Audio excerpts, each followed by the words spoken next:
Welcome to the Gibberpish podcast. Well, we may not be the fated child of destiny, but we're here to talk Gibberpish, aren't we, Dom? Sorry, I yawned. I'm not starting again. We're going from the top. We're just going from this. Because we're here to talk about The Witcher, Season 2. We decided to give this one a special episode all of its own, just because it's kind of going to get spoilery, I think, at points, and we decided to just give it its own little episode to prevent anyone from hearing their own spoilers, and also just so we can kind of concentrate, because there's a lot to go through with The Witcher. It's a very dense series, both on television and in book form. So I thought we'd just give it its own nice little package, send it out to people, and then clickbait them by saying The Witcher Exposed or something in the title. Yeah, we'll put in something like Henry Cavill secretly hates cats or something like that. Actively working against shutting down cats. As long as it's Cats, the musical production, I'd be okay with that. Those two. Yeah. I thought I'd explain. I actually finished listening to the audiobooks for The Witcher. I got really into it after watching the season of the Netflix show, and decided to just binge the entire thing over the course of just a couple of weeks. I think I took maybe a total of 14 days to finish all 7 books of the main series, and I'm most of the way through Season of Swords. Season of Storms? Season of Swords. Can't remember. But yeah, the extra little add-on that he had, for some reason, 10 years after the main story finished. Yeah, I think it was a Season of Storms. Yeah, Season of Storms. Got it open on my phone now, and yeah. It's a great series overall, I'd like to say. Both the Netflix show and the books have their own qualities, and I thought we'd go through talking about Season 2. I don't know if I'm sure we must have mentioned Season 1 during the main podcast, or I tried to look back through the archives and see if it was like given its own special episode. I don't think we did that. But we must have talked about it. Yeah, I don't think we were not heavily in the Witcher spectrum at that point. We just kind of, it was a good show, we'll talk about it a bit, but I think with Season 2, it's now become that big a thing to do any kind of justice we need to get.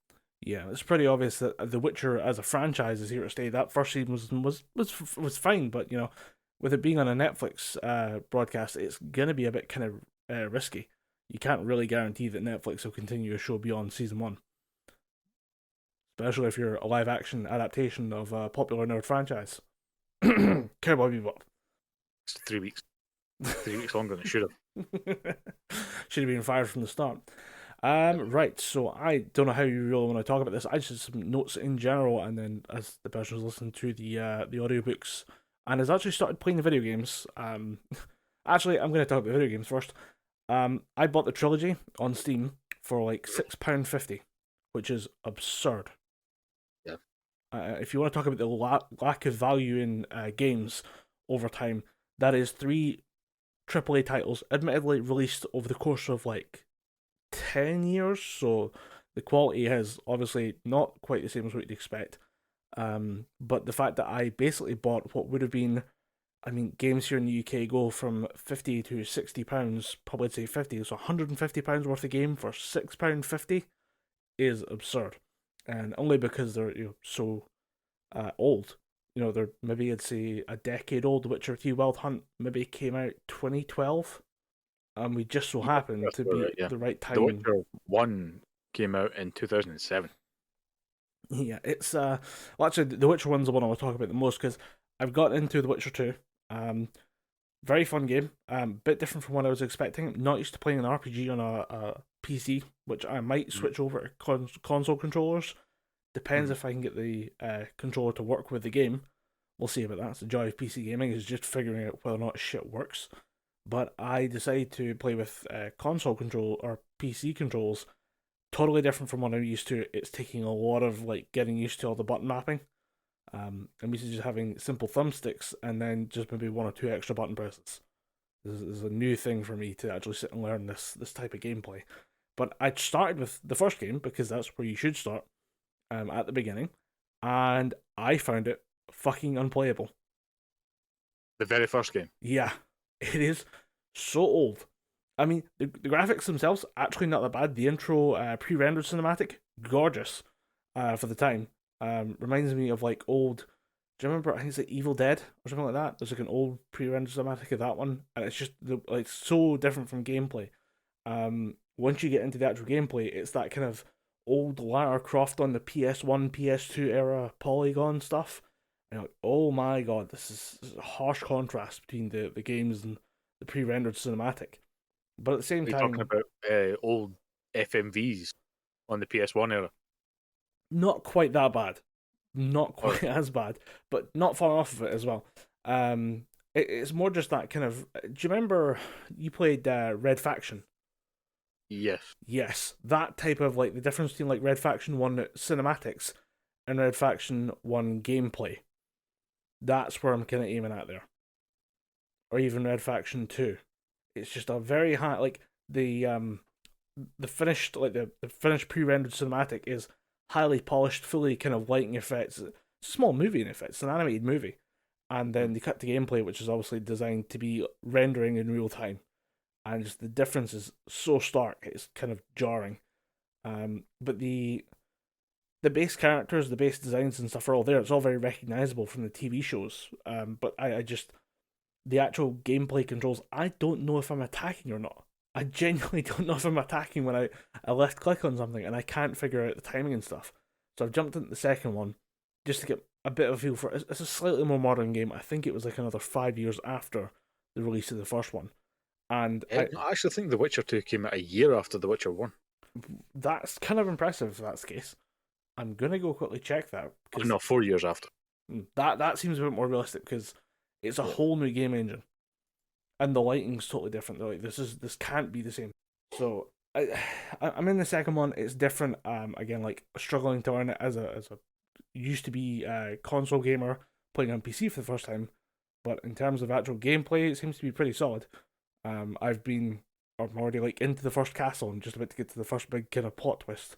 So I'm not going to talk any more about that because obviously the games are a totally different experience taking place after the majority of the series. Or in fact, in terms of the books and stuff like that. So yeah, Yeah, I know the Witcher 1, 2, and 3 all take place well after the books. So it's I'm really spoiled the books. it's weird because I was looking at it going, I don't know where the games are supposed to be because I started the games before I finished the books, which was a mistake. I should have finished the books first and then gone into the games entirely blind, or like with the entire story and how that wraps up, and then gone into the games separately. But yeah, the TV show, I think it's fair to say, is quite widely regarded as a hit. I have people at work who are not nerds like, "Oh my god, have you seen The Witcher yet?" And I'm like, "How are you the one asking me about this? It should be the other way around." It's it's a massive Netflix show starring Henry Cavill, who is for one of the biggest film stars of the year at this point. I mean, he's Superman. Yep. I mean, he's Superman, but this is the project he's passionate about for some reason. Well, he was Superman. I think at the time of recording, he is now finished with that role. I think all plans that involved Superman in the DC extended or cinematic universe, whatever the fuck they called it, are now being rewritten to have Supergirl instead of Superman. And to be honest, it's only fair. You can't keep stringing someone along for the possibility of a film when clearly DC are moving towards something else. But yeah, the fact that Henry Cavill's now steaming ahead with The Witcher, yeah, I think he'll be fine. Yeah, I'm sure the kid, he's got chutzpah. He'll be fine. Yeah, he'll figure it out in the end. He's showing up on Graham Norton next to Spider-Man and shit like that, talking about Warhammer. He'll be fine. I that is the other thing that gets me is not only is Henry Cavill a fucking nerd to the extreme of like building his own gaming PCs, he's a Warhammer gamer. Do you understand? If you don't know what Warhammer is, that's because you're relatively normal. If you're that far down the rabbit hole, you know what Warhammer is. Welcome to the nerd zone, motherfucker. You also, at this stage, you need to be a fucking celebrity to afford Warhammer. Yeah. Shit's expensive. But yeah, this is... apparently, Jaskier, Warhammer nerd as well. Huh. Interesting. It was one of those Netflix interview shows that I watched on YouTube, and they were talking about the armies that they build. Apparently, Henry Cavill is Custodes, and Jaskier, whatever his name is, he's Necrons. So. I mean, I guess takes all sorts, I guess, but That now means that the Netflix set of The Witcher is the most insufferable place on the planet. Yeah. All it takes is one little conversation, all of a sudden, the entire day is spent on the lore of Warhammer. And you're like, guys, we need to do some fucking work here. Stop pulling out rule books. I don't care. Get in front of that camera, say some lines. Can you imagine the director showing up to the set and they're just sitting poring over books and like, who said Blackstone Fortress? Which one of you little shits started them off? I don't know. Who said For the Emperor? You're fired. I don't know, bro. Pretty sure Necron could take a Titan. But anyway, you see how quickly Warhammer fans can be distracted by the frivolities of the game. That's why we say the Witcher set must be the worst on the planet. It's just nothing gets done. Yeah, nothing. That's why each season of The Witcher takes so long to fucking come out. it's the 5 months of arguing about Necrons. Henry, no one gives a shit. Put your Ultramarines away. I don't care if Marnix Calgar could pick them up and break them over his knee. They're robots from space. Just imagine someone walks into set, it's a new character, they're all... we'll talk about one of the new characters, Nivelin, in a minute. You can imagine his first day on set, it's like, oh man, I'm really excited to get stuck into this new show. He arrives on set and everyone's sitting there with their head in their hands. Saying, what's wrong? Why is everyone so down? Someone mentioned Caiaphas Cain and Henry went off on one. It's been 5 hours, he won't come out with his trailer. he's made himself a literal soapbox. We can't bring him down. He's quoting page numbers, no one knows what book he's on about. It's just a fucking mess. He has an Imperial Guard uniform. We don't know where they got that from. We think he brought it from set, and he's talking about a lasgun. Do you know what that might be? Actually, I want to talk about the episode with Nevelin. The first thing I really want to talk about is that I really love the episode A Grain of Truth. It is... funnily enough, episode 1. Yeah, fun enough. It's almost like I planned this. Yeah. Not really, but you know. Did you spend the entire episode trying to figure out who the fuck Nevelin was played by? I caught it instantly, and then forgot about it. Didn't. And went back and watched it today, and was sitting there scratching my head going, I know I figured out who this guy was, and there was something about the pronunciation of certain phrases, and I was like, oh, it's Christopher Hivju, Tormund Giantsbane from Game of Thrones. I didn't figure that out until I watched a clip on YouTube, and I was like, I knew it was him. It's once you see it, you're like, really obvious. And I'm not used to seeing him. I think maybe actually seeing him without the beard made me less convinced. What threw me off. Because for most of the episode, he's playing Nevelin, who is a man cursed with the bestial appearance of a werehog, I guess. Not unfortunately unlike the Sonic the Hedgehog franchise, we're talking about like a boar, rather than like a hot pig. But yeah, he is basically cursed for raping a priestess. And if that doesn't set the tone for the Witcher world, nothing fucking does. Because having read the books, it's everything about this world is just unclean in a very in a way that you just become numb to, and I find that quite interesting. As the story goes on, is that like a character as like young and naive as Ciri, who starts off as a literal child in the start of the books, is just so used to death and murder by the end of them. It's like oh, that's a shame that happens to this child. Like that child deserves a little better. You know, they shouldn't have to be in such a shitty place. That was actually one thing that I wanted to talk about before we get into sort of the rundown of each episode. One thing I liked about season 2, it steered. Obviously, it delved into it a little bit by Ciri trying to prove herself and stuff like that, but they didn't instantly devolve into Ciri being this whole, I can do it, I'm just as good as all these people, and being a complete brat about it. She actually starts off fairly even. Like, she does the trials and stuff like that, and she's just fairly even keel for most of it. She has a kind of wavers back and forth, but ultimately, Ciri remains a fairly unbratty character. Ciri in this series does a lot better than I'd say Ciri in the books does.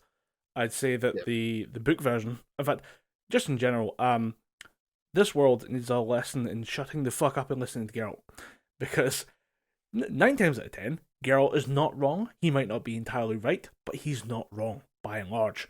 And most characters seem to think, no, he's just a dumb witcher, him dumb swordman, him not understand. It's like, no, you, like, every wizarding and sorceress and magical person in this world is studying it and learning it because they know their survival depends on it. So when Geralt says, I think you should shut up, I need to listen to something, I'm trying to listen to the sound of a dragon's wings, everyone in the party should shut the fuck down and shut the fuck up. And Ciri is probably, in the books at least, is number one person in that franchise who needs to sit the fuck up, sit the fuck down, and shut the fuck up. And I think the show has done a much better job of pushing through the bratty Ciri phase, which is there for like a number of books, and just is pushing her forward to being a competent person, which is great. I really love that way of dealing with that character because she's insufferable for large portions of the books. Well, at least to me anyway. But I have a certain way of like those characters get to me more than others really should. But yeah, bratty characters just.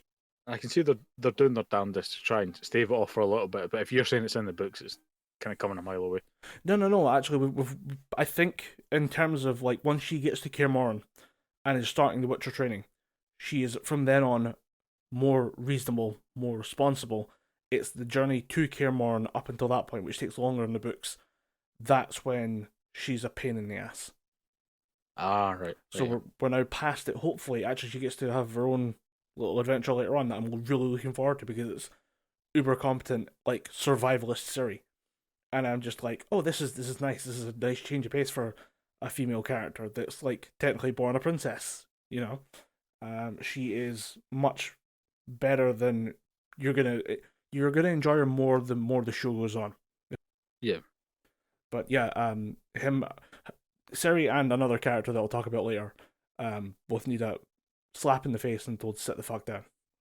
From what I've read, I've only read a bit of the first book, and even that kind of sets up that everyone needs to shut the fuck up and sit the fuck down, because so much of this can be solved by just listening to the people that know better than you. Or not thinking you know more than the guy actually holding a sword. Yep. It's like, hey, you guy who hunts monsters, stop. Like, what do you think you know about monsters? You just kill them. It's like, how do you think he knows how to kill them, dumbass? But yeah, in terms of like Nivellen, just to get back to a grain of truth, this story is actually taken right from the books. They just have a brief encounter with a monster, or seemingly a monster, trapped at the edge of the woods, and it turns out it's actually an old friend of Geralt's, who's befallen a curse that he deserves. I'll be honest. Yeah. And he's been cursed. I think at the point of the show, he's been cursed for about 12 years. So he's been stuck, just sitting there thinking and drinking himself half to death, realizing he can't die, and then just sitting pondering the nature of his existence. And I really like how philosophical he is. Like he's just sitting there, like bemoaning his fate, and then just living off the riches he has. Yeah. I don't think they really bring it up in the show, but at one point he attacks a man, or he like charges at a guy the same way he does to Geralt. The guy begs for his life, and then ultimately gets brought in for like a dinner. And he's just, oh, you want to sit and talk to me? Oh, it'd be nice to have some company. And he like, Nivellen gives him a ton of cash. Oh, thank you for joining me for dinner. Have this packet of gold on your way. And eventually, like people start bringing him young daughters to spend time with him, and it's like it goes into detail about how he just bangs the lot of them. And you're like, oh my god, you horny bastard. And he just like enjoys their company, and there's like 7 women or something that he bangs like that, until he ends up meeting Verena, who's the monster of the episode, which is his vampire wife. There's another name for it. I've forgotten it. I forgot to take a note of it, but it's essentially a form of vampire. Like Bruxa or something like that, isn't it? Yes, and it's kind of psychic and sonorous based vampire that's really, it's a weird new take on it, or it's a weird new, I say new take.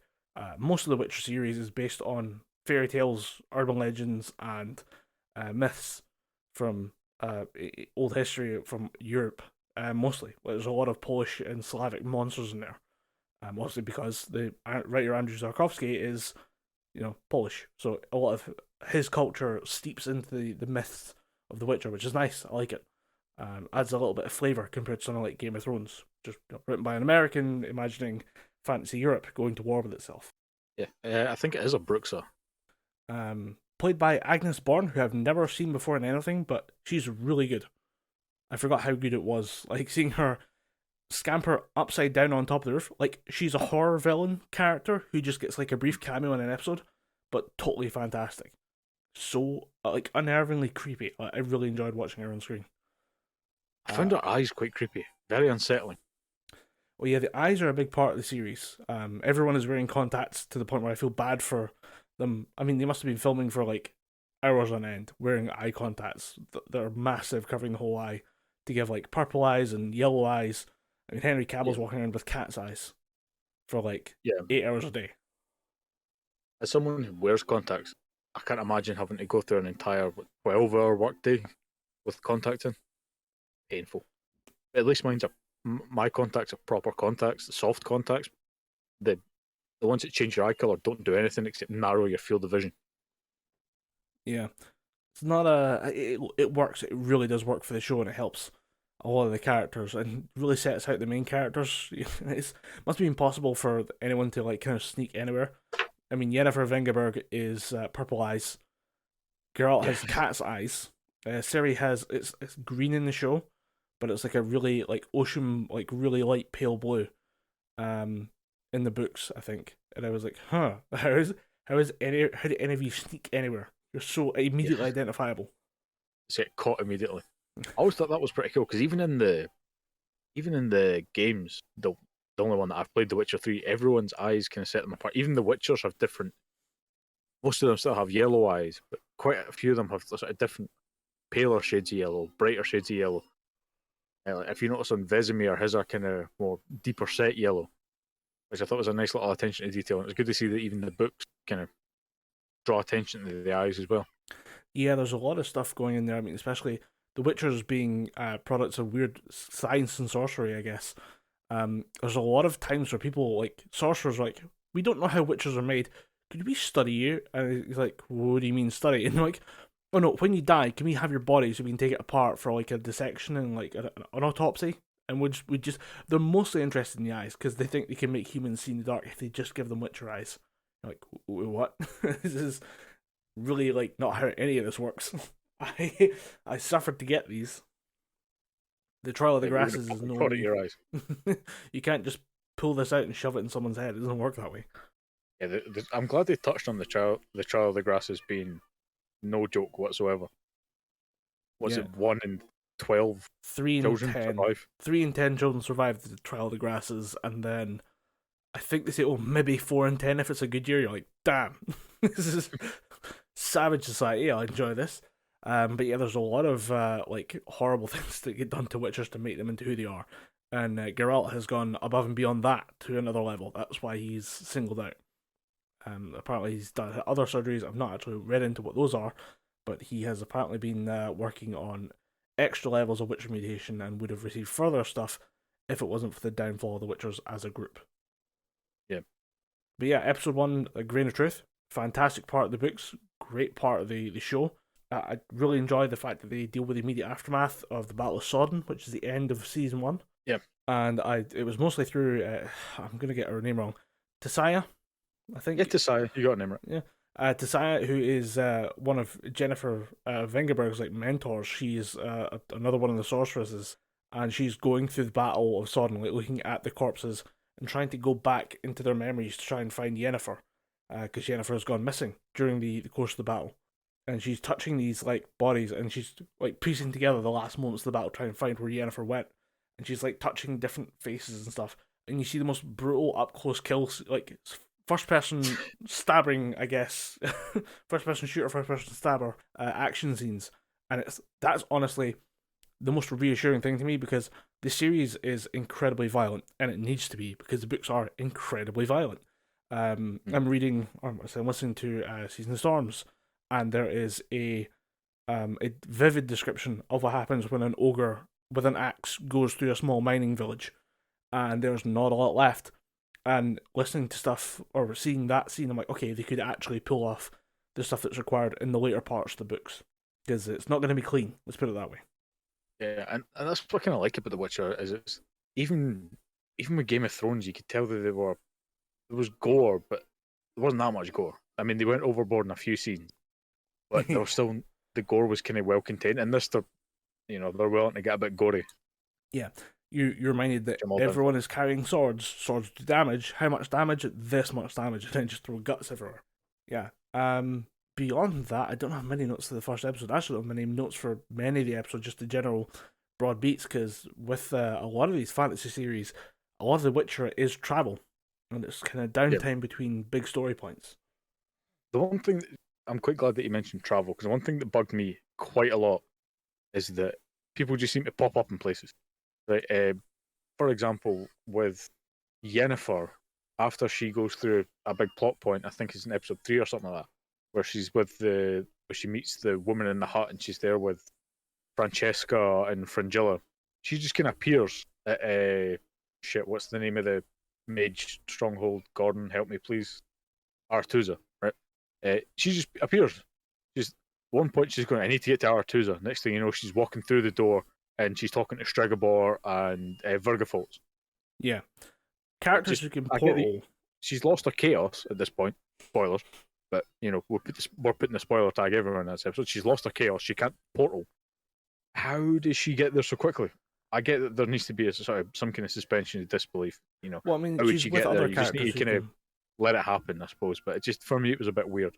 She's with other characters that could make the portal for her. No, this is when she's on her own. Oh. But yeah, because they get popped out the illusion sooner than others. Yeah. Yeah. So Fringilla and Francesca go to a different place. They go back to whichever city Ciri is the princess of, and Yennefer gets popped out somewhere else. She kind of continues on her own for a bit longer. Yeah, there's a lot of places where characters, especially ones that can portal, just pop up out of nowhere. And given that most of the cast is magic users, it's a lot of different characters that just kind of pop up where they need to be. And I'm cool with that.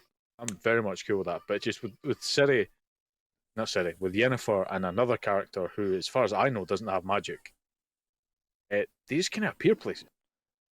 The main one is, the main thing I use the portals for is literally just to say, all these people can fly around and do whatever they want, wherever they want, whenever they want, and the only one who doesn't have that advantage is Geralt, and that grounds him and makes him a bit more gritty, more kind of human, more relatable, whereas he can't just, open a portal, jump through, do what he needs, and then jump back, in the space of a minute.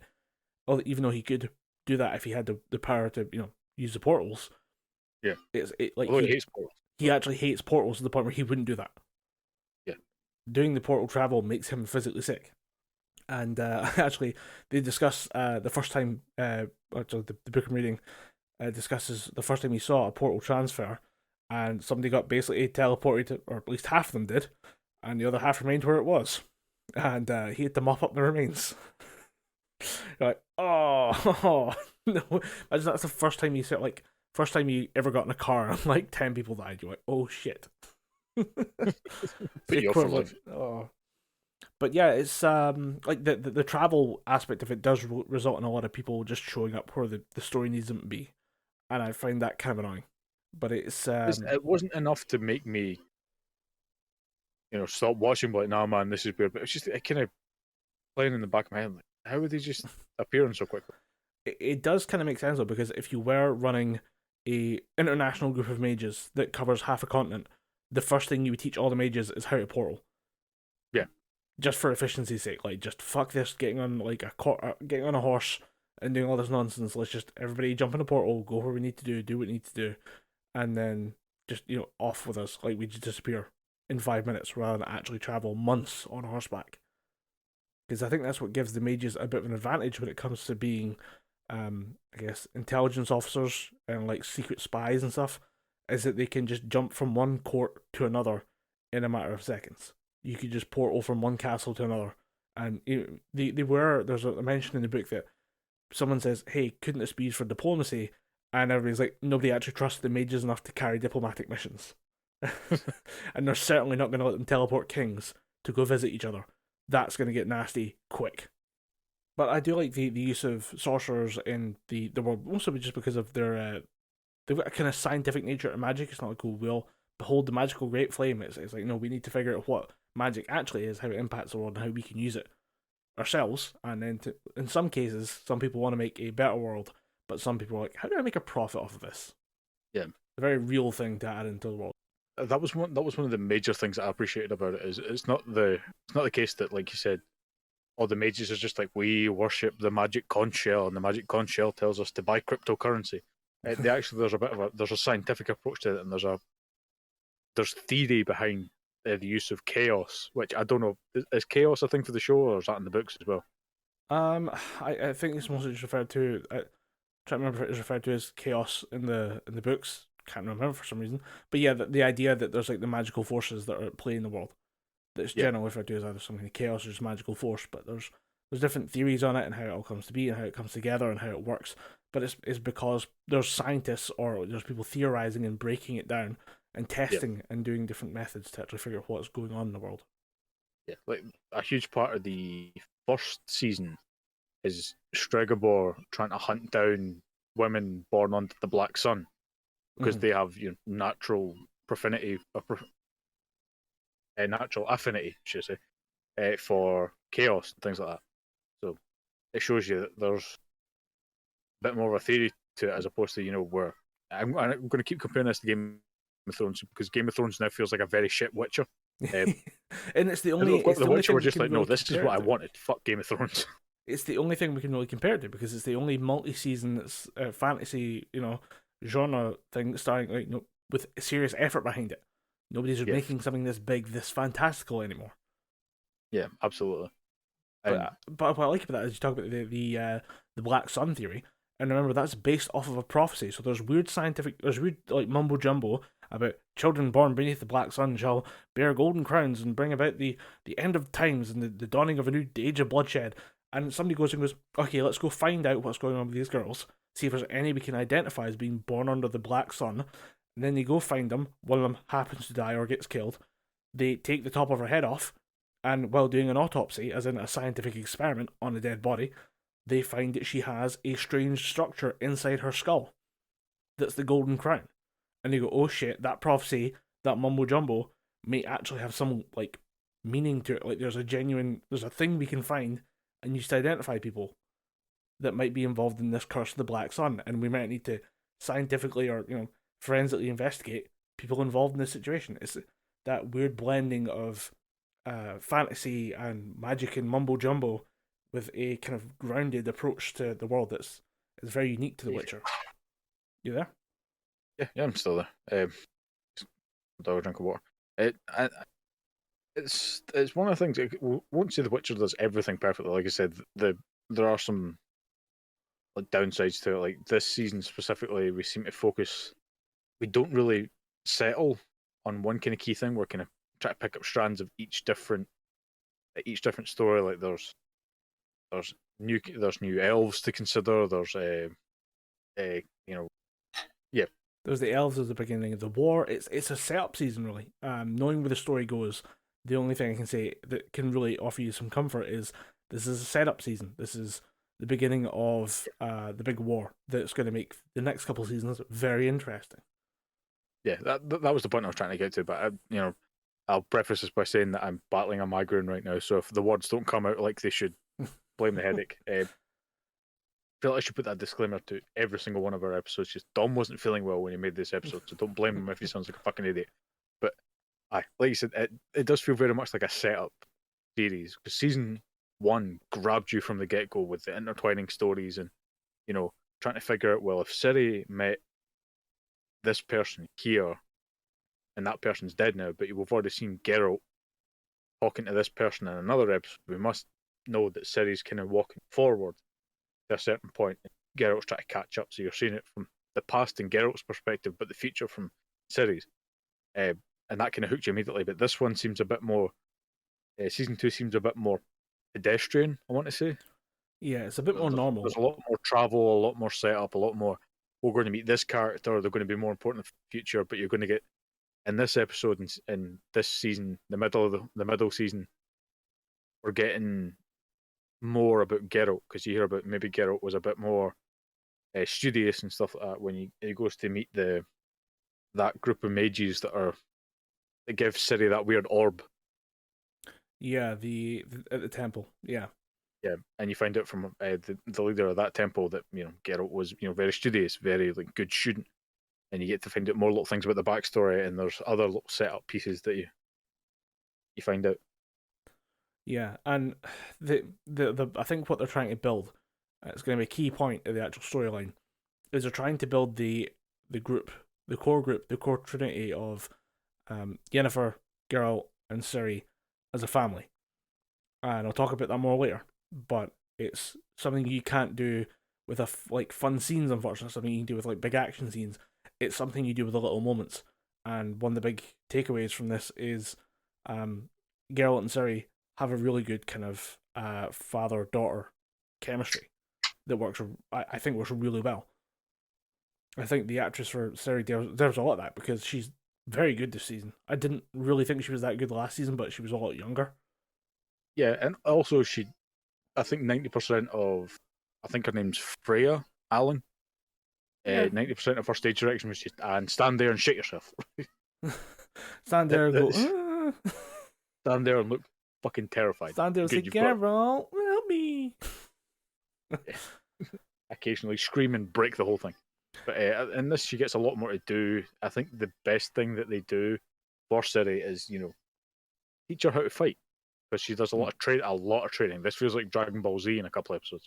Yeah, she's so much fucking training. She spends whole episodes just getting this shit kicked out of her by wooden paddles. And apparently, actually, did you watch the behind the scenes stuff?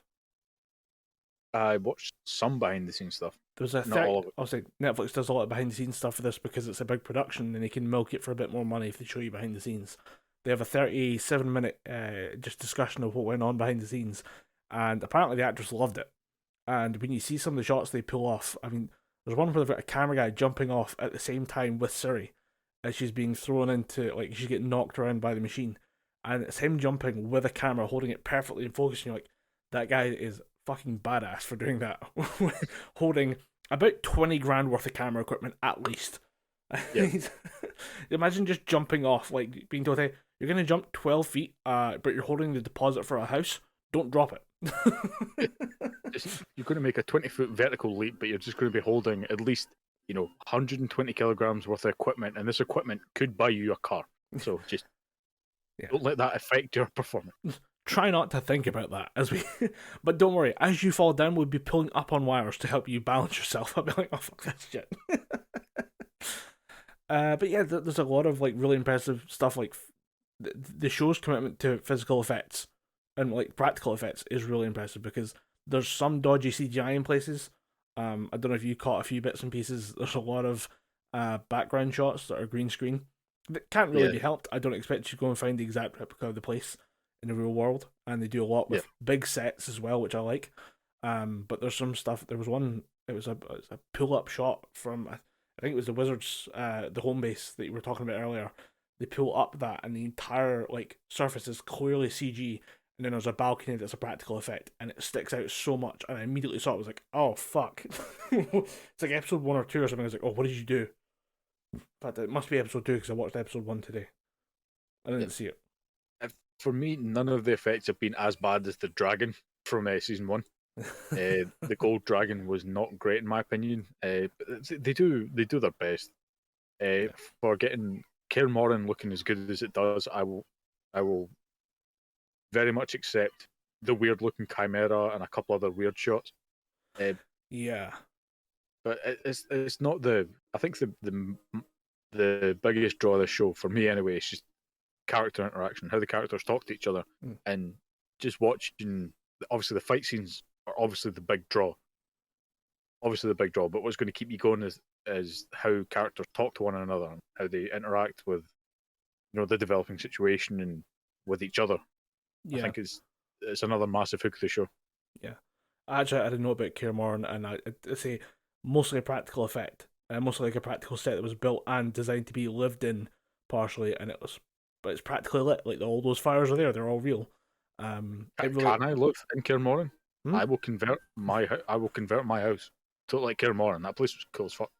Yeah, and the best part is, it looks like partially abandoned, like it's haunted by the few remaining like Witchers, and you hate seeing it. You're like, oh my god, this could have been such a great place to be at its heyday, but you never see that.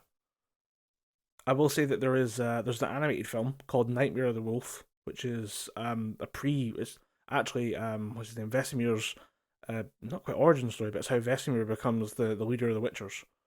And It's his kind of one of his big stories. Although I suppose we can talk about that a bit later, get into that a bit later, because I was not a massive fan of that movie, to be honest. it's interesting to see that part of the story of the world because the world is so dense. Like you can just focus on what you're being shown in the TV show or what you're reading in the books, and that's about as much as you can like focus on at any one point. So getting more information is like a nice little extra layer, but that's probably the most you see of Kaer Morhen at its peak in the glory Yep. days, and even then it's the end of days. Yeah, that's true, I suppose. But yeah, But you how see, that like, film looks is going to attract you more to the film as opposed to the story behind it, because Vesemir survives. It's going to be fairly low stakes. yeah, and But that's still, it's animated by Studio Madhouse, I think. no, it was not Madhouse. It was a different studio because I went and looked it up. It was a Korean studio actually. All right, Studio Mir. Studio Mir, right? Yeah, if it was Madhouse, you'd see me screaming. Like, All right. oh my god, I love a Madhouse video, or Madhouse footage. It's always fascinating to watch. But Studio Mir, I think they did a decent job with the animation of it. I really enjoyed the way the fight choreography goes and that. But yeah, as far as the story goes, could give a shit. But the actual setting of Kaer Morhen is very interesting to see when there's a bit more populated because, as I say, during the Witcher show itself, it's kind of quiet.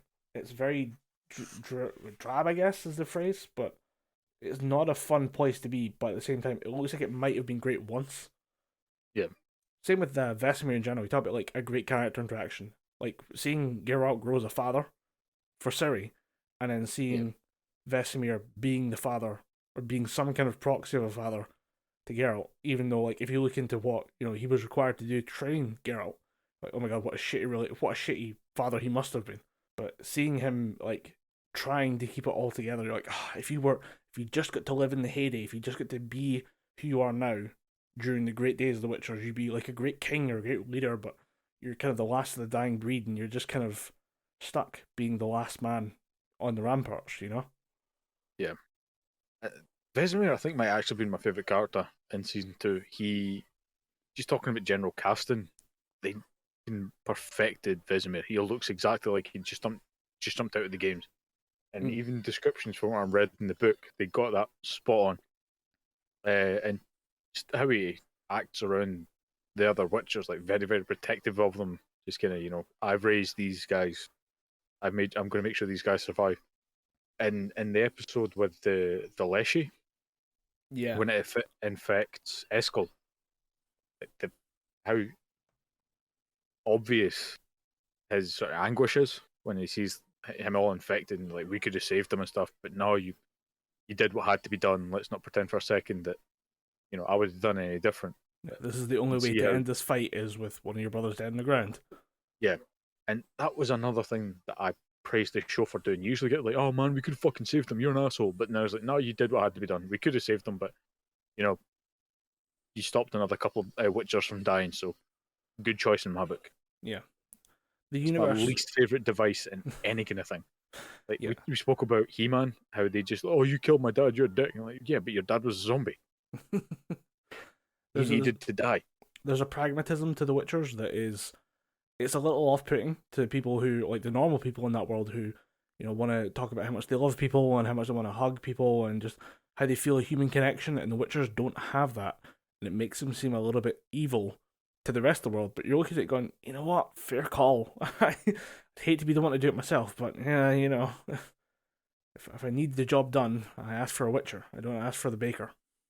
I think on the actual one thing I want to talk about, you talk about travel and character interactions. I like that the gang is not all together for most of the show because that's how it is for the books, and it is most of the books follow Ciri, bit of Yennefer, and Geralt, and they just so happen to bump into different characters at different times. It's not always the whole gang is out riding together on their epic quest. It's just a bunch of people bumping into each other at different points in their life. My key point for that was Jaskier, who basically he disappears for whole chunks of the books because he's a bard. He has his own way of earning money and making a living, he has to go out performing. He has to be in the town, learning the local language, the local slang, making songs about it, getting his money so he can pay for his rent and his food and stuff. And there's points where Yaskier can actually just go and be making his own money. And then if another character meets him in a shitty situation, he'll look out for that other character, like another part of the crew. But they don't always hang out together. It's not like a D&D party where the bard is always, for some reason, going into the catacombs with the paladin, you know? Yeah. It's an interesting way of doing it, and it's important to keep it that way because it means that your group dynamic stays fresh when it comes to the character interactions. Yaskier gets a little bit of time with everybody. You first see him and he's giving Yennefer a lot of shit because, you know, as far as he's concerned, she's just some kind of evil witch thing. And then when he reconvenes with Geralt, he just keeps giving him shit like, "Oh, remember where you left me? You left me on top of a mountain, dig." And he's just constantly ripping into him for that. I love that scene where he finds him in the jail cell and it's like a 5-minute Yaskier tirade of, "Motherfucker, I was on top of a mountain in these boots. I slid down that mountain. I didn't get to walk down there. You left for me for dead and told me to go fuck myself. Why don't you go fuck yourself? I love you. Hug." And you're like, that's such a bro moment. I love it. It's I gotta bust your balls for 5 minutes, but after that, hug it out, bro. Come on. Do you want to get some scrambled eggs and bacon? Let's go do that shit. I'm gonna continue to bust your balls while we eat. One thing I actually found that in the behind the scenes stuff, he actually deliberately wrote a less catchy song this time. Because "Toss a Coin to Your Witcher" still haunts him to this day. The actor that plays Yaskier. I suppose there's enough dumb people on the planet that you would walk down and be like, "Hey, toss a coin to your witcher," when you see him in the street. Yeah. Just he couldn't get away from it. Try as he might, he just couldn't get away from it. Yeah, it's also a lot harder to sing as well. Like that opening song, I was listening to it, I was like, this isn't as poppy as the previous version. Like he's obviously I don't know if they wanted to make some of it more intense to make it harder to reproduce, or if they wanted to show Dandelion, or I've been listening to audiobooks too much. To point something out, actually, Yaskier in the TV show is chosen for the name because that's the name in Polish, and that's because when you translate it from Polish to English, it becomes Dandelion, or in certain audiobooks, Dandelion. It's a genuine controversy in the fandom whether or not it's Dandelion or Dandelion. I know, it's fucking stupid, but if you talk to Witcher fans, they are genuinely quite annoyed by the idea that it's Dandelion. I mean, it's clearly Dandelion. If for no other reason than you can't have Henry Cavill standing there just mean mugging a guy called Dandelion. That's a bit iffy. So the TV show calls him Yaskier instead, which is a much better name and actually quite a badass name. Yeah, I mean, part of me kind of wants the little shit part of me wanted them to call him Dandelion and just have Henry Cavill doing that gruff, deep Geralt Rivia voice and just go Dandelion. I guarantee you that's a blooper somewhere. It's just him calling him Dandelion. Get a move on, Dandelion. Cool. Just smacking him upside the head. Hit him with a pommel of the sword and call him Dandelion. I mean, if you do that, I think that classifies as bullying, but you know. Yeah, a little bit. But from the little that I've played of The Witcher 3, Dandelion just gets bullied anyway. He kind of does it to himself in a certain way, and if you want me to talk about Dandelion, I will do. But mostly when I talk about Ciri being a brat, Yaskier is a lot worse, to the point where I'm visibly angry listening to the audiobooks in the gym, being like, just hit him. Geralt, just hit him in the face. Take the sword, smash him in the face. Don't cut him with it, just smash him in the face.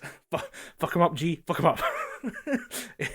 He spends entire chapters of the book, and I quite like it because it is part of their odd couple friendship that they have, in that Geralt wants to be left alone, and I think Yaskier physically cannot stop himself from talking, and he gets tangential. He discusses other things, like one conversational path. Geralt will ask for information. What do you know about this? And all of a sudden, he's on and on and on and on about different local lords and different people who know other people and how he knows them and how he's actually got a cousin in the neighbourhood that's actually related to someone else. We should go visit there. And they actually have a very nice eel pie over there. And Geralt has to stop him and say, I asked you where the king might be. Dumbass. And it's part of their character is that he can't stop talking. And it contrasts so well with just big brooding mountain is Geralt. But at the same time, on the top list of people who I want to punch in the face is Jaskier, Yeah. which is actually a credit to the actor, because you're doing a very effective performance if I hate you in writing and in person. You know? Yeah.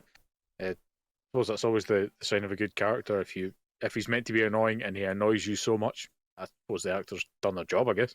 Yeah. It's In terms of new characters, they kind of they introduced a few new characters this season. They introduced the rest of the elves, like Francesca, and the rest of those elves that are looking to retake Sintra, yeah. who I could take or leave for most of the season, and then they pull out the, quite frankly, Chad move of just child murder at the end of it. You want to get back at someone, yeah, cast a spell that kills all the children. Yeah, mass child murder with a click of your fingers. Pretty impressive. Yeah. As a giant middle finger to everyone involved, pretty impressive.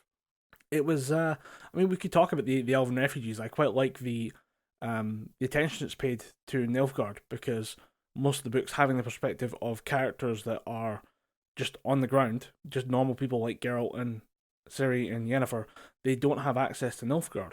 But seeing their part of the war is quite impressive. It's a good balancing act to help build up a bit of tension, because you know who's getting involved on the other side, you know how serious they're taking it. It does result in you getting a lot of different spoilers a lot earlier than maybe needs be. Than I'd say, for example, Emperor Emir being revealed this soon is a massive, like, what the fuck moment.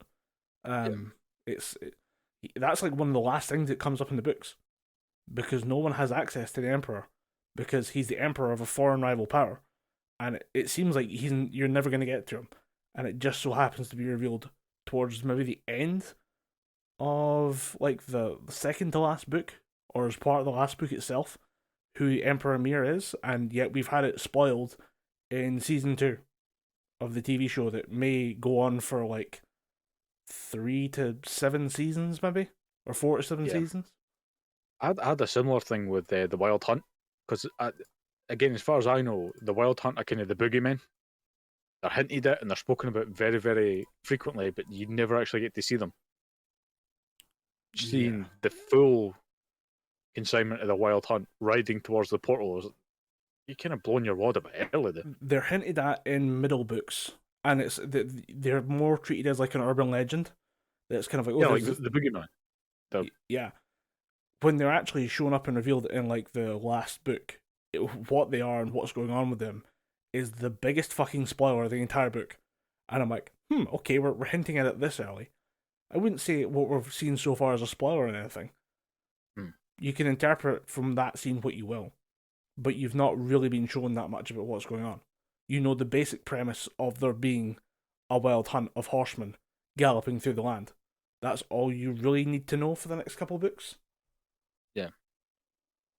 I mean, just for me having played the parts of The Witcher 3, it just makes me think they're meant to be...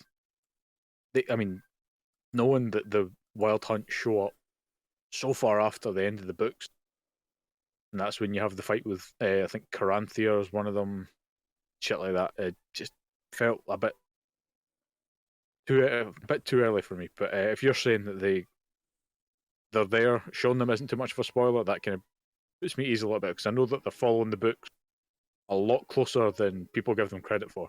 There's still a bit of variation here and there, but they're following the books fairly closely from what I know, anyway.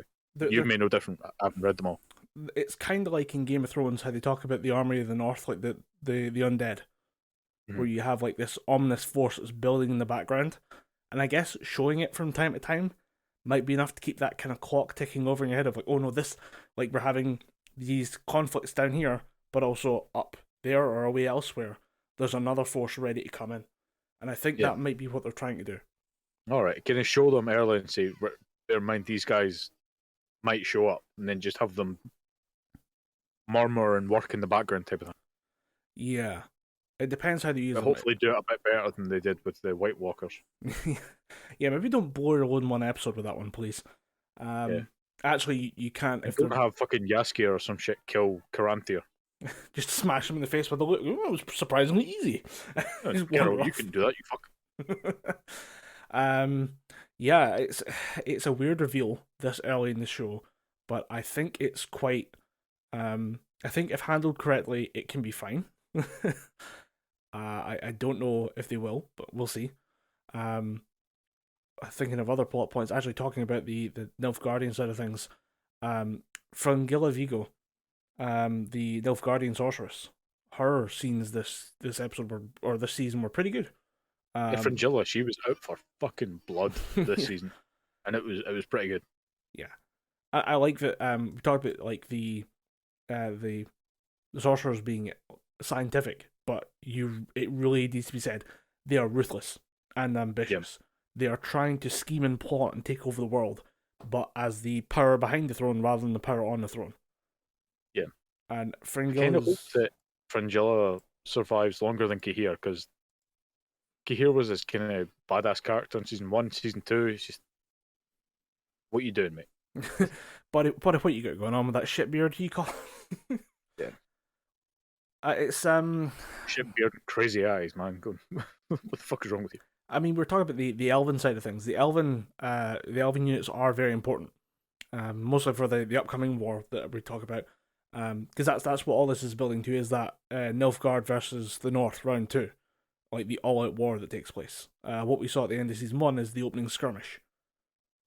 So the elven units, especially elves within the North, becoming their own faction is a big part of the storyline of the war, but not so much for Geralt and Ciri and all that. They actually form like commando units and are called the Squirrels, or it's the Squirtail or Squirtail, that are like key to Nilfgaard's plan. Because obviously they're guerrilla units, they're elves, they're obviously amazing archers, and they are ruthless, and they hate the North because the North hates them. I think a lot of what's coming through, it is kind of coming through, I guess, with some of the show, is the racism involved, like from humans to non-humans, is really bad in the books. For example, the word pogrom comes up several times, and it's not out of place. What's happening to non-humans is... What, sorry? Pogrom. Pogrom? It's a race riot.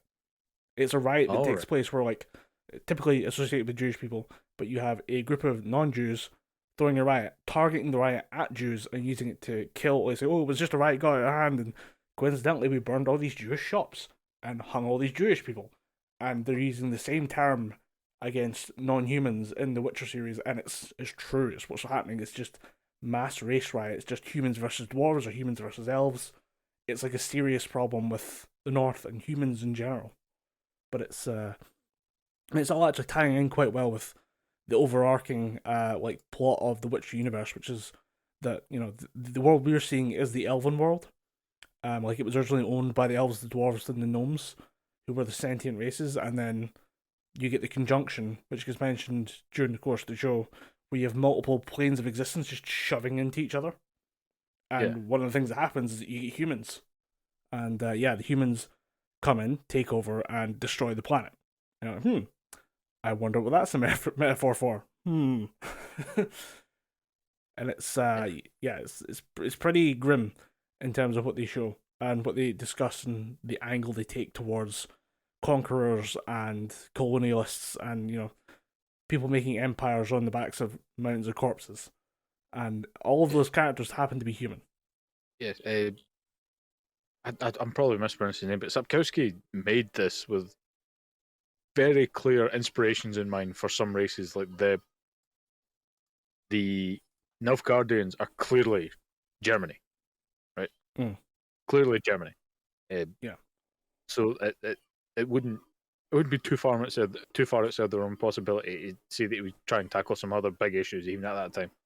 So as long as they don't pull a David Cage and try and, you know, do a Detroit become human and just beat you over the head with, you know, racism is bad. Yeah. Have it be there, have it be a message, but don't beat you over the head with it every 6 seconds, like that piece of shit game tries to do. No, I can see The Witcher being smarter than David Cage. So it is a lot David smarter. Cage? Yeah, I was going to say Johnny Cage, but that's Mortal Kombat. But yeah, actually, the David Cage games feel like they're written by somebody who was punched multiple times in the face. The books do a good job, and the TV show's doing a good job of being just. They're going to just show you it, and put some very obvious metaphors in there and let you just figure out the rest yourself. For example, the Dryads, which were covered in season 1, have a very distinctly Native American feel to them, in that it's all about encroachment on forest-based tribal peoples by civilization. You know, capital C civilization. I mean, it's obvious enough that you don't really have to read too much into it, but if you want to sit there and study all the nuances of like the tribal ceremonies and stuff like that, you're like, okay, I can see what they're going for here. It's pretty obvious, and the way they handle it's very good. Like, it's because that's part of the key part of the character of Geralt, is that he's an outsider too. He gets shit on a lot for being a Witcher. He's a mutant. And he gets a little bit of the racism that the dwarves and the elves get, and that's why he bonds with elven and dwarf characters. Just goes to show that you can, have a message and not beat people over the head with it. And I think that's quite heavy in the Witcher universe. Like, for example, in season 1, when the guy who's escorting Yennefer beats the living shit out of that creature that Jaskier finds, and then Geralt says if you gave it some food, it would have just fucked off. You need to kill it. Yeah. And that's one of the things I like about it. One of the many things I like about The Witcher. It's not just the case. It's not as cut and dry as you think. We kill the monsters. We fight the bad guys. That kind of thing. It's just we don't. If we can avoid fighting, we will avoid fighting, and that's what I think is in every iteration of The Witcher: books, games, TV shows. There's always that. If you can avoid fighting, why not? And that's why I like it. It seems like a kind of a new take. I say new take. The books have been out for a while, maybe late 90s, early 2000s is when they started getting on people's radar, but they've been there for a while, and it's interesting to see a different take on the fantasy genre. Yeah, and I do like the approach you talk about, like the creatures and stuff. Certain animals and certain creatures are monsters. Certain creatures are just creatures. Think of them as an extension to the existing range of creatures we have. I mean, talk about like shoving worlds together. If you didn't live in a world with tigers, and all of a sudden a tiger shows up, that's a fucking monster. Yeah. It's a giant cat that eats things, and eats things all the time, never ending, and roars like a fucking blasting like an airliner. If you've ever heard a tiger's roar, it's fucking horrifying. Imagine you'd never heard that. No one in your species has heard that noise before.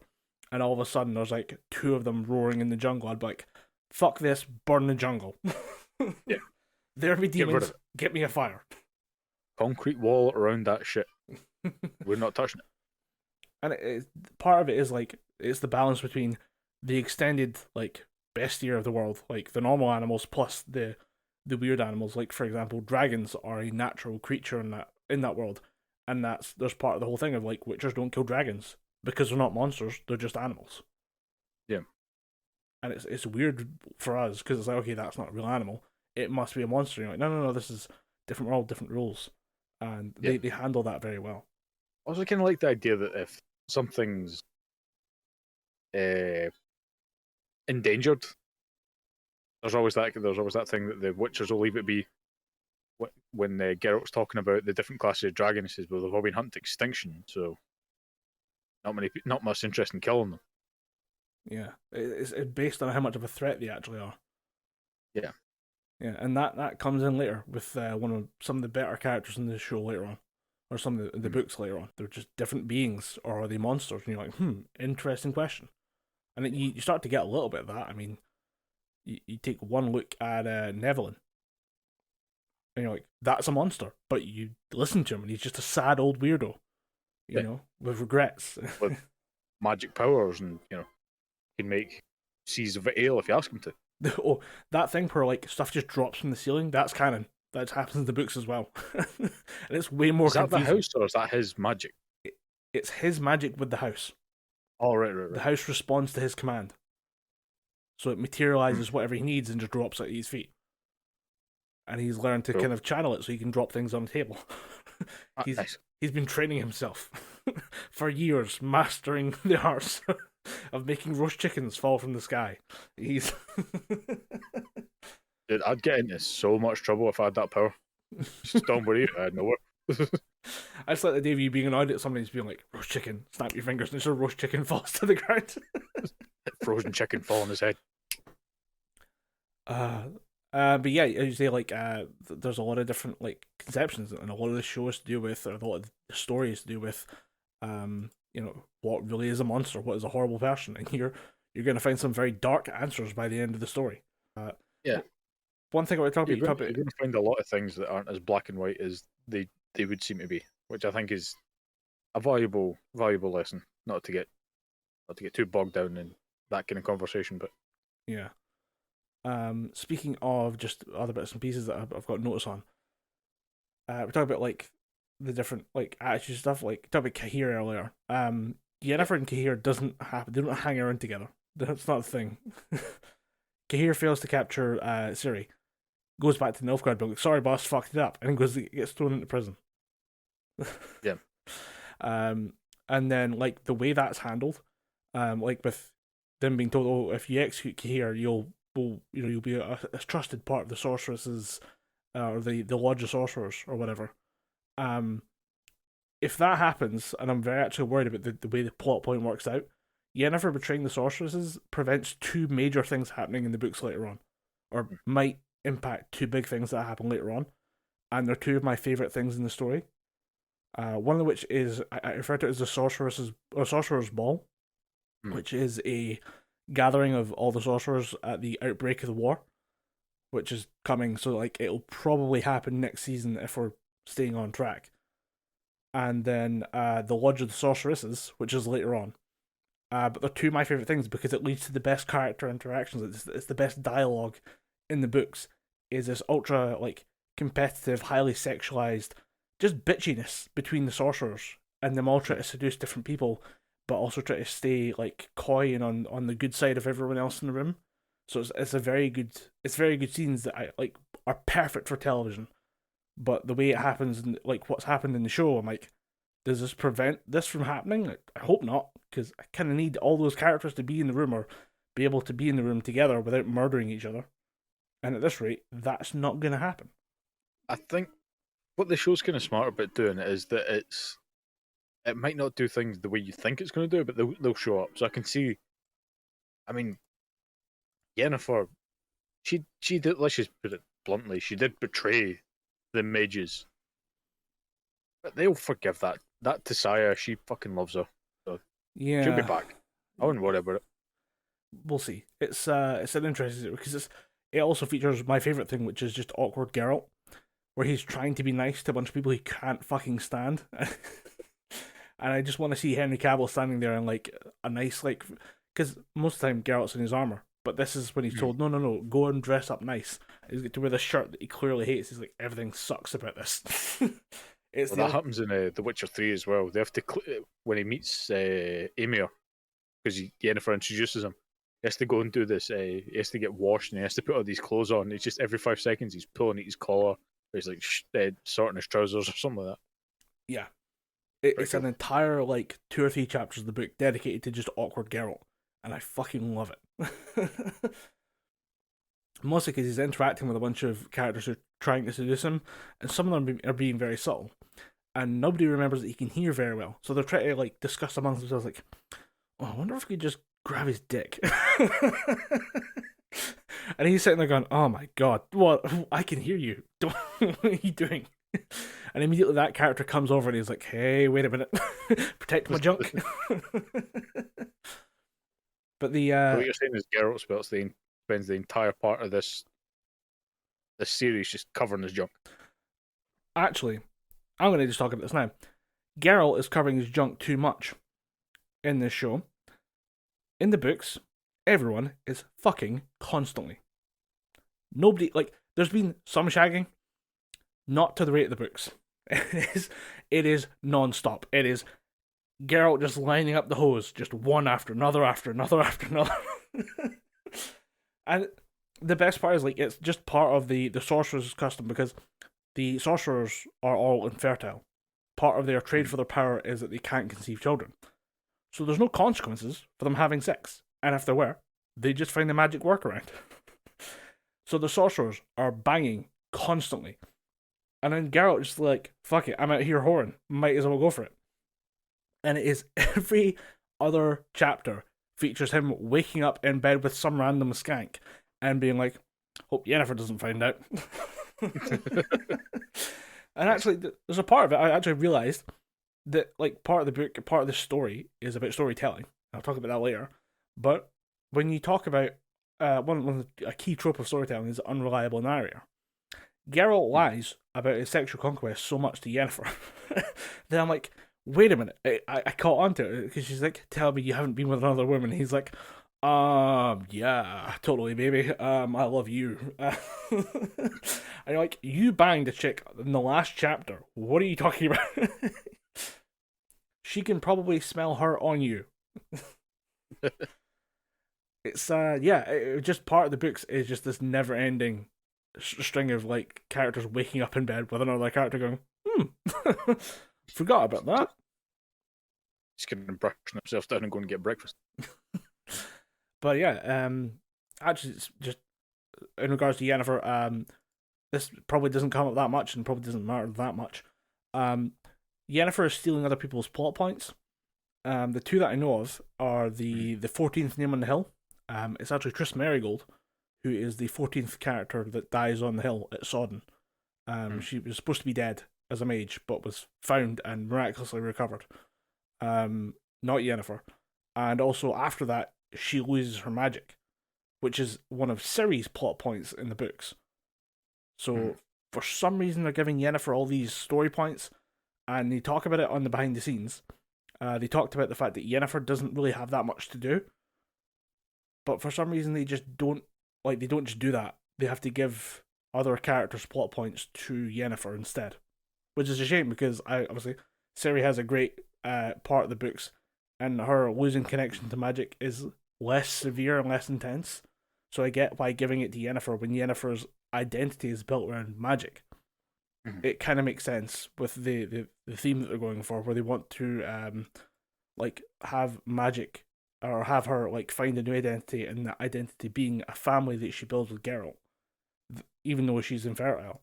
Like that's they gave it to her for that purpose, and I'm like, yeah, but it's kind of like it just makes her weaker than she needed to be, and would explain other things like why she can teleport. You know? Yeah, I mean, I think why they do stuff like that is mostly down to probably just popularity of the character. The games have a lot to answer for. A lot of people being, still alive in the series. I think because I know Triss is at a certain point is meant to be pushed off the board, but I think the games did a lot to kind of keep bringing her back. So I think, as far as I'm aware, in the books, Triss is still alive at the end. All right, well, I'm talking shit then. Triss, by the way, another badass character that doesn't really get enough love. She's there at the Sodden, and they have her like basically. I think she gets blinded or something, which I think is actually a trade off. Like Yennefer was supposed to be blinded, but still has magic, whereas Triss didn't have the magic Ciri didn't have the magic connection, but Triss is supposed to be dead. And interesting enough, Triss and the Witcher scene, where she finds or she goes to meet the Witchers and stuff, and like talk to Ciri about her magical abilities. That scene of her scolding the Witchers is not just for the TV show; it's in the books as well, and it's just as fucking funny. All right. That scene where she's like, "You don't give her proper clothes. She doesn't eat well. Why is she training constantly? She's beaten and bruised up. What do you do when she's got a period?" And all the Witchers go, "Ooh, we don't talk about that." That kind of, ooh. We don't talk about that time of the month here. We're manly men. We don't talk about that. And it's just as fucking funny in the books. I honestly was laughing my ass off. I was on a treadmill listening to it at the time. I was like, I should not be listening to this. I'm gonna fall off the damn treadmill. It's. I did like that. I get that this isn't in the books. They never at one point in the books describe Triss Merigold as having red hair. I like that to satiate the people who have only played the games that are watching the TV show. They gave her slightly red hair. Oh, she's definitely redhead. Yeah, but not in the books. As far as I know. Yeah, I think I can't remember if they comment on it. It's one of the things that like if it's not in the books, the games are there for the canon.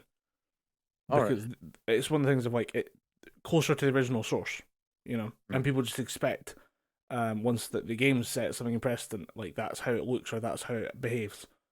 Yeah. It's interesting. Other than that, the only thing I want to bring up is that the deathless mother, who's like the key part of like the maybe final third of the show. Yeah. Not she's not in the books. Not in the books at all. Nope. Interesting character, an interesting creation. She's based on the Baba Yaga of Slavic mythology, like the old witch in the woods, but not a part of, like, she's good to tie together a bunch of the different plot points for the sorceresses, but the second book ends with Geralt versus Rince. He's the mage hunter. Yeah. Yeah, that's the end of the book. And the added extra stuff was obviously to tie together or to give them a big villain to face at the end of the year. Oh yeah. But she's an interesting character. I quite like the idea of them just having like an extra little thing that they add, and it keeps things fresh for people who've read the books. Because now we really don't know where it's going to go. I just kind of rationalised it by saying, oh, they were just doing that to introduce what's his name? Or to introduce a member of the Wild Hunt. That's the only reason I thought they were doing that. Because she kind of rides out, meets the other members of the Wild Hunt, and then she transforms. So I thought, well, yeah, I forgot how just that. I forgot how that concludes, and I watched the episode Family again because I went to watch the Battle for Kaer Morhen again, which is awesome. I loved that episode. The big like portal fight against the basilisks. Yeah, that was awesome. I like that they went dinosaur inspired rather than like lizard inspired. Yeah, I thought it was pretty cool as well.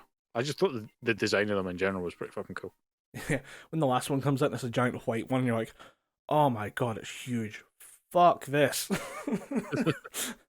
Yeah, and like the way that the portal and all the magic involved like breaks apart the Witcher's tree, which again, not a part of the books, not a part of the games, but just a thing they added for the TV show. A nice little visual thing of like, hey, here, this is all the loss that's happened to the people, the Witchers of Kaer Morhen. Like, this is all they've suffered. It's a very nice image. Only to find out. I like that it shows that, this is, we were once, all of these medallions were real people. And I like that they threw in different versions of the wolf medallion as well. There was the kind of coin amulet version of the one. There was the one that was the actual sort of effigy of the wolf head. That was pretty cool, just to mix it up a bit. Showed that not everyone had the same thing. Yeah, either it's, I don't know if it's personalized or if it's just something that changed over time, because the order of the Witchers is ancient. But it's weird. I wonder which answer it is. But I wonder if they'll touch there's other orders of the Witcher as well. There was the cat, the bear, and the viper. Yeah. And I wonder if they'll touch on those as well, but I'm not sure. Yeah. I mean, they have I to. know Ciri joined School of the Cat. And I know there's other members of there's other Witchers out there that are. There was one that's made for the games. I don't know if they'll bring them into the TV show at all, but Letho, he's School of the Bear. School of the Viper. So yeah. Yeah, they haven't. I don't know touched... if they're going to just start folding other things in. So yeah, for the books, Ciri has just trained with the wolves, and then that's it. All right. Yeah, she trains with the wolves. Triss comes in and has a rant about, what are you doing with this young girl? Let her be a little girl for 5 minutes before you turn her into a fucking monster. And then they have like her getting pulled away to go study magic by both, I think it's Triss to begin with, and then I think she's working with Yennefer as well. Which, if I want to talk one thing, like, I don't know where you're at, but all my notes I have now are based on like what I want to see for season 3, unless you have anything else you want to add. I don't have notes. Bold of you to assume that I write things down.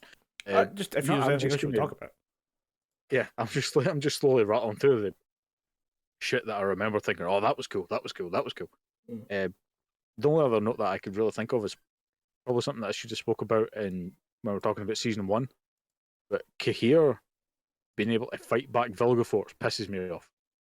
Because Vilgefortz should be able to mop the floor with Cahir. But, yeah, he'll probably go back and fight him again.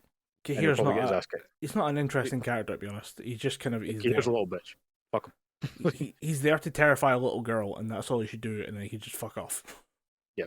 What I kind of want to see in season 3, because I guess we'll just move straight on to that. I don't have anything else to really talk about, What would I like to see in season 3? I'll let you go first, so it gives me time to either copy you or come up with something myself. So I mean, the main thing, and this is just as part of the world development, as part of the storyline, and it's just part of what brings everything else into play. The war between Nilfgaard and the North needs to be done right. It can't just be the same as like Game of Thrones, like the war against the North, the undead there. It needs to be kind of like that ongoing war between the kings that was there for Game of Thrones, where it's multiple armies move against each other for like it takes a while. And part of what makes it interesting for the books is that it actually has very little to do with Geralt. He doesn't want to, like, he's weaving his way along the battle lines, trying to get past them to get somewhere else. The wars are like an inconvenience to him in a way, but it also, like, with the amount of characters they've got, they will need to handle that with how all the mages line up on what side of the war and who gets involved with what and who is willing to actually get involved or who stays back or who says, hey, let's just like stick to what we know and that's magic, and who grabs the sword and who helps out. That, and I'd say what's he more dwarves. Yarpen Zigrin is a great like character, and him and his lads are always fun to see. But like for the war, whole battalions of dwarves show up, and they are savage. They are absolutely brutal fighters, and I'd love to see how they translate that into like an actual battle scene. Just because the dwarf characters in the show have been good so far, I want to see more of the dwarves because they're such a, and yeah, they do the whole kind of like not Scottish dwarves. They're not as Scottish as most dwarves in fantasy series. We've discussed that in the past, but they're very fun people in the series. I'd like to see more of those. Yeah, anything you want to bring up? I got more. The one thing that I want to see Zoltan Chevet talking about dwarves. I mean, if they can't find a Scottish actor to do it, I mean, I'll do it if you need me to. I'll spend months in the gym, get ready for that. I don't know if Zoltan's in the books though. I don't think he is. Just looking, yeah, Zoltan is a. If he's not in the books, he's a companion of Geralt. I think you find him in a bar or something in Witcher 3. And he's got a mohawk, very very Scottish. Oh no, wait, Zoltan is in the books. He's actually the main dwarf that's in the Nilfgaard War. Yeah, he's a lot of fun. Briefly mentioned in the books. Yeah, or briefly appeared in the books. Field Marshal Windbag, his pirate is fucking hysterical. Yeah, I like that character. He's interesting because he's that typical kind of gruff veteran soldier character that shows up in a lot of these fantasy series. But the way that he actually is handling the situation, where he's just, it's weird to see the veteran soldier just giving a shit about common people. And so I've got to assume he will appear later on. So yeah, having Zoltan appear and having him done right would be a great benefit to the series. I know, was it Yargren you said? Yarpen Zigrin. Yeah, he's more of a companion to Geralt. It says that Geralt knows Sigrin more than he does Zoltan, so I can imagine they'd probably go, try and bring him in more than they would other characters. I hope they don't trade the characters off. I think we could have two great dwarf characters and have them go side by side. Yeah. Well, the way I see it, they're trying to do justice to both comics, books, and games. So I can see them, trying to find a happy medium, try to put both in there just to keep everyone happy. My other notes were I want to see them play a bit more with the concept of storytelling, because it's a big part of the books. Is that it's not just about can you really trust the storyteller? We talked about the unreliable narrator before, but that's a decent part of the story. Is actually we learn, and I think it's been mentioned in the show already, that Dandelion's already told Geralt, look, we lie to make stories, to make them fit the narrative we want to tell better. We'll tweak stuff, we'll adjust stuff, we'll make things more interesting to the audience, we'll have more fun with it, we'll take some liberties in a sense.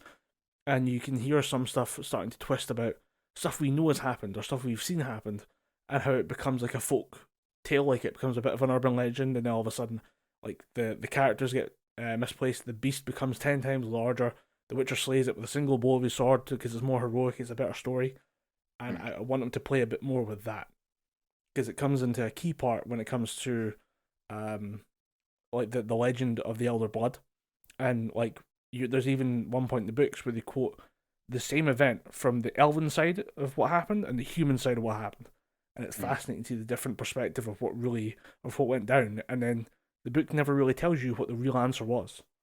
Yeah, leaves it up to you to figure it out. I quite like that. Yeah, and it's just I like that, and I really hope they play with that a bit more. I have my one last point, but I don't know if you want to go next. No, I've the points that I've made you've kind of covered as well, and I'd only be kind of just adding on to what you said. So yeah, if you want to round this out, so to speak. The last part, and this is what I'm going to say, is arguably the most important part, and I'm hoping that it's already been taken into consideration. I have a little bit of hope there. I'll explain that in a moment. But I mentioned this earlier, that there is a family bond between Geralt, Yennefer, and Ciri. It's not a happy family. It's not a great family, but the relationship between those three is a key part of the books, key part of the games as well, as far as I can tell. But it is, I mean, Geralt and Ciri have a great father-daughter relationship, but I feel like the relationships with Yennefer need to be taken up a notch. I'm not sure if we have time to do it with regards to like how far events are into the books, because a large part of Geralt and Yennefer's relationship is just this long-running corrupted relationship where it's not as good. It's not a healthy relationship. It's at the point where, you know, if you had a relationship with a girl the same way that Geralt and Yennefer have a relationship, and you said, "Hey, I'm thinking about getting back together with her," I'd slap the shit out of you. Okay, it's not healthy. I'm gonna save you from yourself, and I'm gonna tell you not to get back with her. And I don't know if I mean, there's part of it's there. Part of, for example, episode 7 of season 2, Geralt catches up to Yennefer and Ciri and Sintra, and Geralt is like full dad mode. He's furious at Yennefer, and he's got a sword at her neck. And he's like, "Hey, she's mine. Say it out loud. Ciri is mine." Yeah. It's a weirdly possessive scene, but their relationship is very possessive and ugly. And I don't think the story has let them be together long enough that it's really showing you how ugly their relationship is. And I kind of hope that it's there. And I hope that they get a little bit of time to work with Yennefer and Ciri's relationship as well. They actually have a very good, like in the books, the relationship seems like a family like living apart, like separated parents, but not like they have kind of fallen out of love with one another. They are having arguments constantly, but it's not like a divorced couple. They're still trying to keep together for the kid being Ciri. And I wonder, I mean, like Triss Merigold at one point is the new stepmom at one point in the relationship. I think actually Jaskier refers to himself as the uncle of the relationship as well, because you know he knows of Ciri, but I don't think they meet that much, and it's like the family relationship. I think they're missing out on that, and that's what makes part of the later part of the books so impactful, is the destruction or the stress put on the family relationship between the main trio. And I hope that they're doing it. They're going to add more to this, because the behind the scenes for season 2, the showrunner says, "Hey, the family aspect of this is a key point." So I'm hoping they all know that they're taking the notes. They're going to work more of their family kind of drama into the dialogue, into the small moments that they have. I'm hoping that comes through, but it's something that, like, there's stuff that happens later on that only happens within a family. So I'm hoping that they can get it right. I can see them, given how on the record as a very pushy fan Henry Cavill has been. I can see them taking it very seriously and trying to inject it into the series as much as they can. Yeah, I'm hopeful, and this is actually one of the few times I'd say I'm actually looking forward to season 3 for the show. I really, there's a lot of times recently where I feel like I've been stung. I can't wait for this thing, but I feel like The Witcher now has a bit of a track record. Not all of it is like 100%. There's some like missteps and stuff like that, but for the most part, I'm quite happy with what I've seen so far. Yeah, like I said, I was not expecting the first season to be so good, and the second season there was a kind of slog at a little point, but apart from that, it's been fairly solid throughout. So, and it's good to find a show that, or it's good to get into a show and like a show as much as I do, when you didn't expect it to be that good. So I'm all happy for them to continue basically doing what they're doing. Yeah, I think we're going to end up with a ton of caveats like this is not going to be the Book Witcher, or sorry, not the Book Witcher, but it's not going to be the same as the game, it's not going to be the same as the book, it's going to be its own narrative, and there's going to be stuff that's going to piss us off inevitably. But yeah, it's still a good show. I'm really enjoying it so far. So I'm guessing that means we would solidly recommend The Witcher Season 2.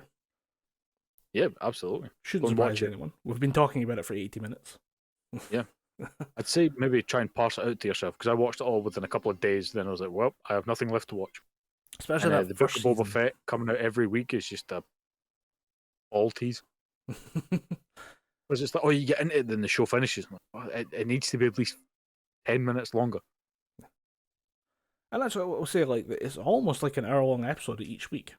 Or each episode for this one. So yeah, 8 hours of film. I mean, it's not quite the same as watching 40-minute shows. It does seem a little bit longer, but yeah, it's a lot.